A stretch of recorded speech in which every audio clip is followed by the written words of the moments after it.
There is nothing wrong with your internet. Do not attempt to adjust your settings. We are controlling the podcast. We control the squealing and the screams. We can make your heart flutter, your eyes blur from tears, or sharpen your mind to crystal clarity. For the next hour, sit back. We are in control of what you hear. We repeat, there is nothing wrong with your settings. You are about to experience the awe and mystery known as the female mind. You are now entering the Fangirl Zone.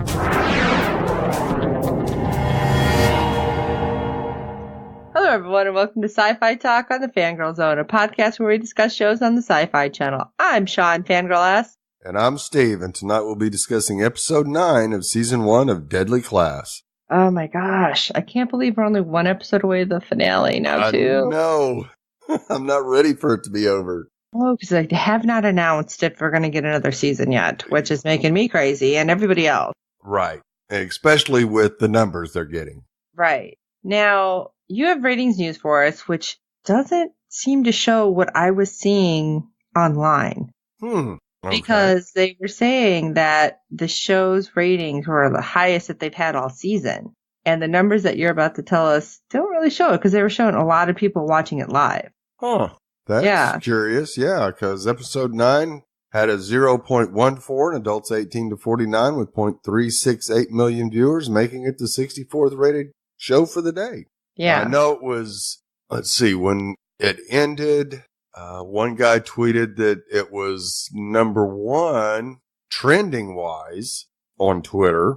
But yeah, unless that got updated since I pulled the number, that's the numbers that Showbuzz Daily dished out. I know. That's why I said it's so weird. Now, of course, our live plus 7s are killing it.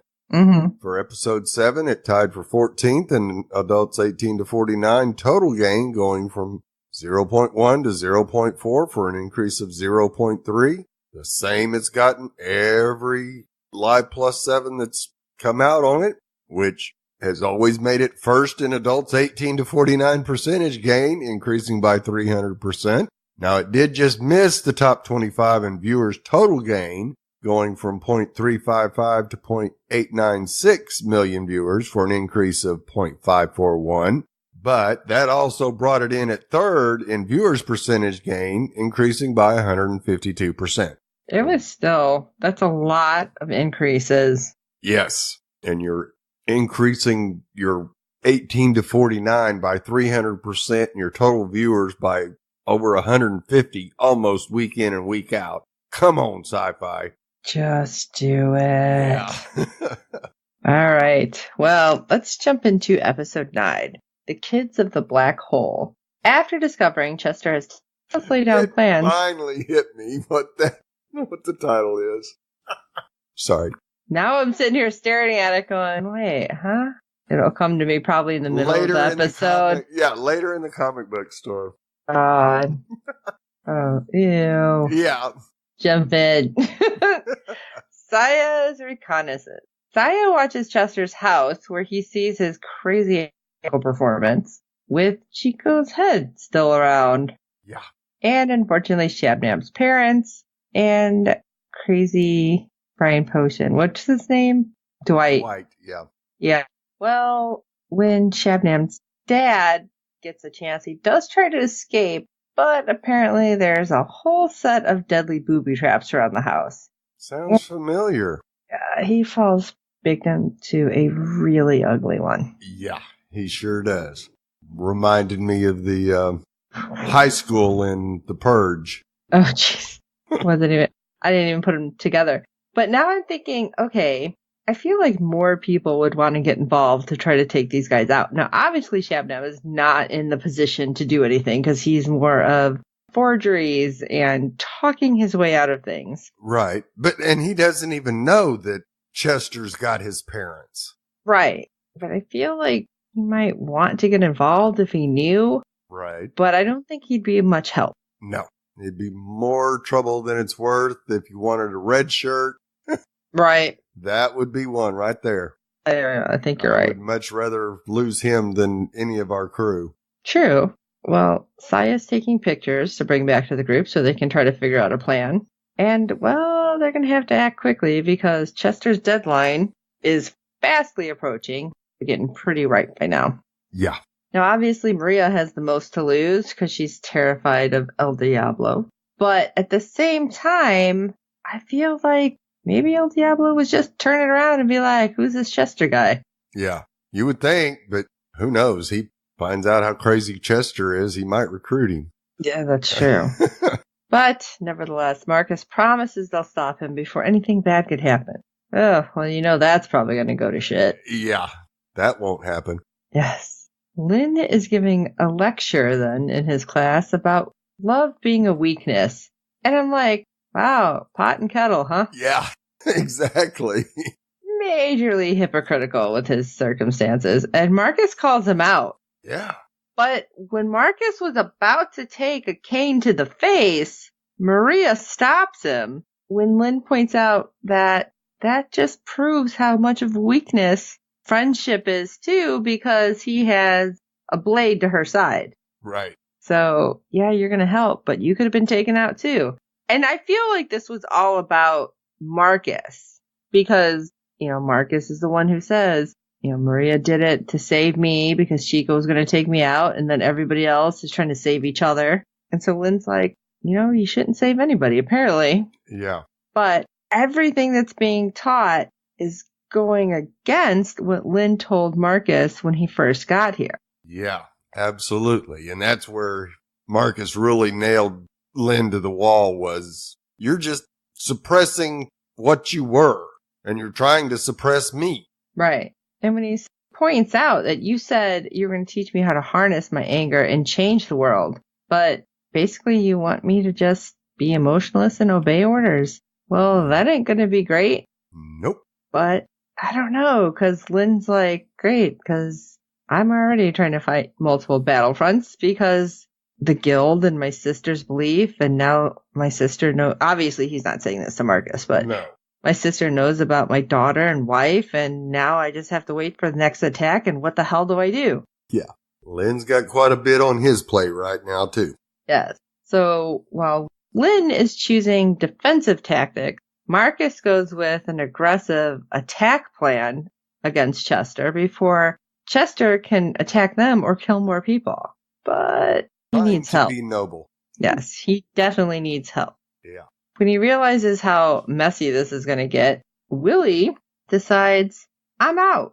Yeah. I'm not going to do this. Which really surprised me because I thought once everything was out in the open, Willie would be like, you know what? Marcus had my back. I'm going to help him. Right. But no. Because I know, I was tweeting, it's ride or die time, Willie. Yeah, absolutely. And his pacifism just yanked him right out of there. Yeah. But he decides to listen to his girlfriend, and they leave both King's Dominion and San Fran, which is really surprising. And I know you and I were kind of tweeting with him, and you're like, oh, I'm so glad that his girlfriend's not working for his mom. I'm like, we got a whole nother episode. Yeah. And he liked that one, which makes me wonder. I'm like, oh, what's he not telling us? Yeah, because, on my tweet about the girlfriend working for his mom, he goes, oh, that's funny. I've had a lot of people say that. Yeah, it's kind of obvious, isn't it? Like, oh, man. So that's why I want another season. Yeah. But weirdly, anyway, when he asks his girlfriend, he's like, come on, just leave. And she's like, just up and leave? And he's like, yeah. She's like, okay. Which is kind of surprising because she had already gotten away from her family. Right. Or so she said. Yeah. See, I can't trust anything. I really can't because, we've had our hearts broken in Doctor Who. So, I don't trust these things. But on the way out of town, they're getting gas and there's a man getting beat up and robbed and Willie doesn't do anything. And Gabrielle just call the cops at the next, phone booth. I was really, really thinking he was going to do something because the way he was looking and he kept looking back. And especially because the guy had kids. Yeah. So, I don't know. Do you think he was rethinking his decision to leave his friends along with not helping this guy? Absolutely. What are you going to do, Willie? Are you going to be the cavalry and write in? I don't know. Yeah, we will have to wait and find out what Willie decides to do. But there is some doubt in his head right now. Which I think is probably good for us. Yes, very much so. And we finally get to see Marcus, Saya, and Billy go to talk to a couple other the people to bring them into the crew, Petra and Lex, because we're probably going to need some explosives. Other because Lex is just like, no, I'm out. I got a ticket. I'm going back home over Christmas break. I'm done. No. And Petra's just like, we probably need to be part of this. Yeah, and gives him that look. I love it. And he's like, ugh. Yeah. He can't say no. Oh, I might know a guy.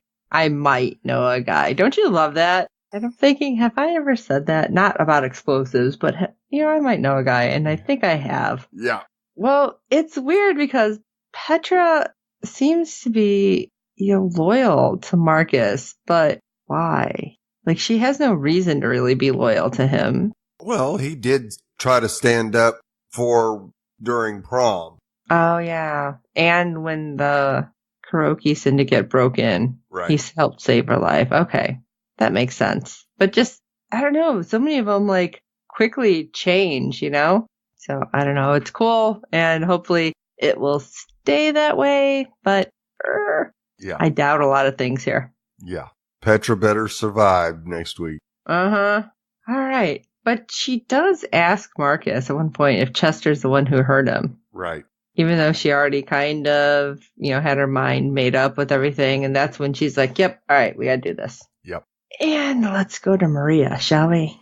Maria is not having a good week, especially after discovering Saya knew about Marcus's life before King's Dominion. But didn't Saya tell her that Marcus is her pledge, so she had to know everything? Yes. You would think just because of that she may have gotten information about Marcus's life before he even got to King's. But I guess she's just hurt and maybe jealous because Marcus confided more in her. Right. Absolutely. But again, Marcus probably thought she knew a lot of it anyway. Yeah. So Marcus is talking to Maria and she's like, I don't want to be alone, especially if this could be our last night together. And he's like, okay, I'll stay with you. But when he's trying to ask Saya to handle the explosive by herself with Lex, she, of course, is not too happy. And she's like, you know what? Maria's a liability. Get her to the top of her game, whatever it takes. But we see her just crying and downing liquor. And Marcus instead decides to leave her to do that and go help Saya and the gang. Yeah. Which is really kind of weird. Yeah, just a little bit. Okay, apparently Marcus is realizing Maria is a little out there. He should know that already. Yeah. So, of course, what's a better place to do an explosive drop than a punk rock concert? Sure, why not? Yeah, the group heads to watch the Adolescents since Billy already has tickets, and they meet up with Lex's connection, but this guy has zero interest in actually doing the exchange there. Because he doesn't like people he doesn't know and thinks he doesn't know. So Lex agrees to take the keys to the comic book shop and deliver the goods while everyone else stays behind. Okay, I was really worried that Lex wasn't going to follow through because Petra's like, no, I'm not giving you the money. Yeah. Because you're going to waste it on buying drugs and alcohol. And he's like, okay, fair point. Yeah.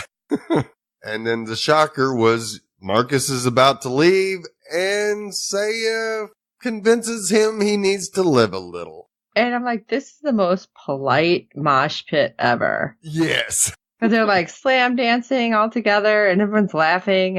And he even says that when they do finally leave the club. He's like, oh my gosh, I thought this guy was going to hit me because I knocked into him and he fell down. Then he was laughing and just gave his hand to me and hugged me. And I'm like, yeah, most polite ever. Well, Saya did say there were no metalheads there. Okay. And next thing we know, Saya kisses Marcus, full on. Yeah. And I'm like, what the hell? What is happening? You had to know this was coming. Yeah. Oh my gosh. It was crazy though, because then they wake up together half naked or more. Yeah. very hungover. And I'm like, wait, is he in a cemetery again? What is it with him and like dead people? But I think he's in a park. Yeah. But he doesn't have time to really think about everything. Because he's late. Yes. Opening the comic book shop. Because if the other guy opens it, oh my God, this explosives are there. Yep. So we see him just hauling ass, which is hilarious. Yeah. Beating himself mercifully on the voiceover. Oh, yeah. How he just really screwed everything up. Right. That not only did he sleep with her, did he actually say that he drunkenly loved her? Oh, crap. Yeah. What's going on? Grabbing somebody's burrito, throwing up on the way there. Everything. It was hilarious. Yes. And then, like, out front of the shop, there's a bunch of preteens who are pissed that he's late. Yep. And one that just would not leave him alone. Yeah. Marcus owed him a sketch, and he was not taking no for an answer. Oh, no matter what. He's like, dude, just screw off. I'm feeling like crap. And right when that voiceover starts, I'm like, don't do it, dude. You're drunk. You don't even remember what you drank. Right. And he's like, I could just turn around and just fart full on this kid's mouth. And I'm like, don't do it. Yeah, no, this is going to go horribly wrong. And it did go horribly wrong. Never trust a fart when you're like really hungover, guys. No. Obviously, Marcus showed us that because, oh God, that was horrible. Yes. And I don't know, was this an excuse just have Benjamin Wadsworth mostly naked and his friends busted on him? Possibly. Yeah, possibly. I'm like, good God, what is happening? It was gross. Yes. It was so gross. Apparently somebody said it was even worse in the book. I'm like, how? Yeah. This is like on screen. Exactly. Oh my gosh. So let's jump around because we have somebody who seems to be playing both sides. Yeah. And that was a bit surprising. Yes. Because last week it seemed like Brandy and Victor had decided to go with Gao for their allegiances. Right. And when we see Lin summoned to the guild, previous to this, he tasked Saya with protecting his family during the meeting. So when he gets there, though, his sister is gloating about getting two of his students to turn against him. And it's Brandy and Victor who are standing there and kind of talking smack, too. Oh, yeah. But, you know, she's like, yes, you know, look how far you've fallen. Your students are turning on you. I guess it's officially over. You're done. And why would Lin give away anything? Exactly. That was just, you had her in the short hairs and you let her get away. Yeah, that small smile clued Gao in, and right as Victor and Brandy are trying to get her, she manages to get away and traps them in the room with the furniture. Yeah. That apparently are more than just furniture. They're also her soldiers. Yeah. Although the three of them take all of them down pretty easily. Very. They're still trapped in that room. And Victor does manage to, like, pull open the door enough for Lin to get out. But the other two, they're just stuck in there. And that's when Brandy's like, are you sure we didn't bet on the wrong horse? Yeah. So very Southern, too. Oh, of course. Dixie Mafia. Well, here's what I was thinking. Because Saya didn't stay at Lin's house like she was supposed to. Yep. Because she joins the group at Chester's. I honestly thought Saya would have taken the family and put them somewhere. That probably would have been a very good idea. But, like, that didn't happen. No. But when we get there, because she arrives at her friend's side, and Marcus is like, oh, thank God you're here. And did you see that look on Maria's face? Oh, yeah. Boy, you just about signed your death warrant there, Marcus. Right? Because she looked pissed. Yes. Very. But we obviously have consequences. But what's going to happen is in the next episode. I think Saya's in, like, deep, deep shit. Yeah. Yeah. I hate to say it, but I don't think Saya's going to get out. Mm-hmm. I mean, what? She may survive Chester's, but she won't survive Lin. Yeah, I'm thinking no. But I mean, this whole plan was to protect Maria, but obviously Diablo already knows she did it. Yeah. But how did Diablo know about the family? It had to be Gao, right? I think so. Doesn't say it. But I mean, No, at he this doesn't point, get then, to it, but yeah, it just about has to. at this point, what's the point of taking out Chester? Right. Absolutely. So it's a But lose-lose. Yeah. I mean, I do want to say, though, we did get to see this moment where all of them were getting off this, like, fan. Right. And I want to see everybody's weapon. Yeah. Because we know Maria's, we know Saya's. And it looked like Lex had a baseball bat. Right. And somebody said Petra's is poison. Because when I tweeted that out. So Right. I'm like, well, let's get poison Yeah. it from a distance. So I don't know. I just really want to see what happens in that moment because that's all we see of them. Right. Because I just feel like with everything that happened at Lynn's, Saya, like we said, is not even going to be not just like, holy crap, what did I do? She's going to be heartbroken. Yep. Because, well, Diablo was waiting at Lynn's house with his wife and daughter, sitting down for dinner and talking smack. Yeah. And he's like, oh, I'm going to kill your daughter and you're going to experience my pain. And I'm like, oh, come on. First of all, you got 2 deadly assassins in there, right? And they had to teach their daughter something, right? This is what I'm thinking. Right. You would think. But when things start to go bad, I mean, Lynn's wife gets up and starts really like taking him down, but she didn't take him out. And Right. neither did Lynn. Come on. Yeah. Why did you not You're take in a out? fight for life and death. You need to kill. Right. Neither of them end up killing it. They should have, you know, obviously hindsight, I'm sure. Right. Because Lynn's wife ends up taking out the leg of the chair so that Diablo goes down and she tells her daughter to run. And her daughter just runs in the living room, stands there and screams. I'm like, okay, you guys didn't teach her crap. No. And you go, oh, this is going to end horribly. Yes. Because I don't get how they weren't able to take out any of Diablo's goons. Right. Because Diablo ends up shooting Lynn's wife in the head. I'm like, come on. One of you he could, was well, they going took for out the one. daughter, and Yeah. she got up just in the nick of time to take it in the head, keep her daughter from getting shot. Right. They only took out one of the guys. Right. But you didn't take out any of the main guys. Come on. No. Take out the other son or something. Yeah. So Brother. obviously, Lynn's all heartbroken. He grabs his daughter and takes off running. Diablo ends up walking out, and 2 cars pull up, and him and his kid and a third guy get in the car to follow. Right. And I was just like, come on. There's got to be more. They got to be able to take them all out, or it just wasn't good. Call back another reference here. The sweet Chevelle exploding in The Purge. Right. That was still heartbreaking. Yes. It's like Lynn has no chance at survival here. Why wouldn't he have multiple plans? Come on. Yeah. Especially once he knew his sister knew. Right. He should have moved his family right away. Yeah. Dinky should have gotten involved. Something. Yeah. I don't know. What do you guys think? Shoot us an email at syfytalk@fangirlzone.com. That's SYFY. Let us know how you feel about this. If you think it should have been more, it's probably like the book, and I haven't finished reading them yet. But I'm still angry. I want more. What's going to happen? Who's going to survive? Lynn, Gao. I mean, obviously we'll see in the final, but come on. What do you think? And while you're at it, if you can rate and review us on iTunes and every other platform you find us on, because good ratings and reviews help other fans of the show find us. Tell your friends, because this show is awesome and they should be watching it. And we do hope you're enjoying the podcast. And don't forget to check out www.fangirlzone.com. We have our shopping links over there, so you can always hit the Amazon one to find Deadly Class Volume 1 Regan Youth that had a media tie-in, which had all of the photos for the actual actors on the front, which would be awesome to have too. And finally, for this episode of Sci-Fi Talk, I'm Sean Fangirl S. And I'm Steve. I think you let me live because I'm who you used to be. I'm who you suffocated. And until next time.